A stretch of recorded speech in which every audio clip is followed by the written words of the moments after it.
Donc le principe de cette activité est que le crêpier en fin de journée souhaite classer ses crêpes. Il va se retrouver en fin de journée avec un tas mal rangé. Il veut arriver à un tas bien rangé. Et comme il n'a qu'une assiette, il n'a le droit de faire qu'un seul type de coup. Donc il n'y a qu'un seul type de coup légal, c'est prendre un paquet de crêpes et le retourner. Alors il peut prendre toutes les crêpes, il peut en prendre une seule, il peut en prendre autant qu'il veut, mais il n'a pas le droit de changer l'ordre pendant qu'il est en train de les retourner. C'est la contrainte.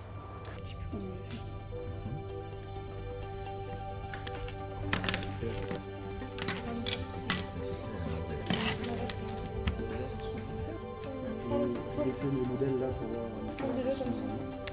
T'as rien à prendre là.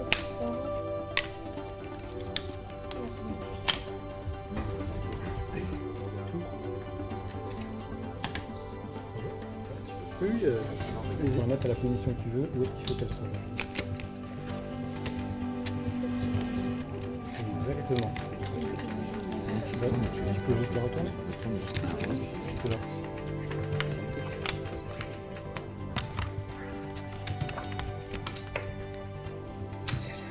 Attends, si tu j'essaie de la construire un peu à l'envers.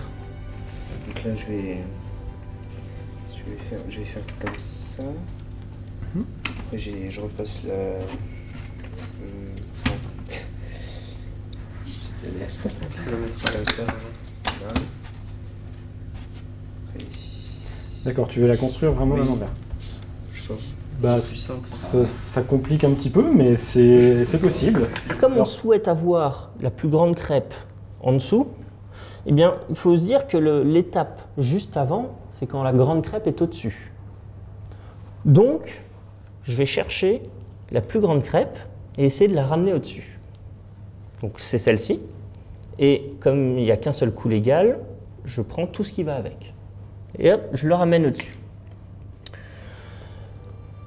Comme on souhaite avoir le côté bleu face visible, si jamais je retourne le tout, il sera du mauvais côté. Donc la deuxième étape, ça va être que les plus grandes crêpes non triées soient du côté non coloré. Donc la deuxième étape, ça va être, je la retourne côté non coloré. Et enfin, maintenant que je sais qu'elle est dans la bonne position, je peux retourner tout le tas non trié pour placer la crêpe bleue. Et maintenant que j'ai décomposé en petites étapes et que j'ai rangé déjà celle-ci, je suis capable d'appliquer chacune de ces étapes pour toutes les autres crêpes.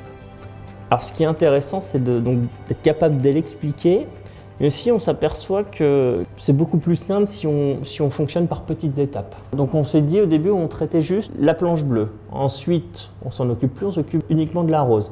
Et donc ça, c'est un principe fondamental. C'est le principe qu'on appelle diviser pour mieux régner. C'est-à-dire qu'on va décomposer une tâche un peu complexe en une somme de petites tâches simples qu'on pourra effectivement expliquer à l'ordinateur.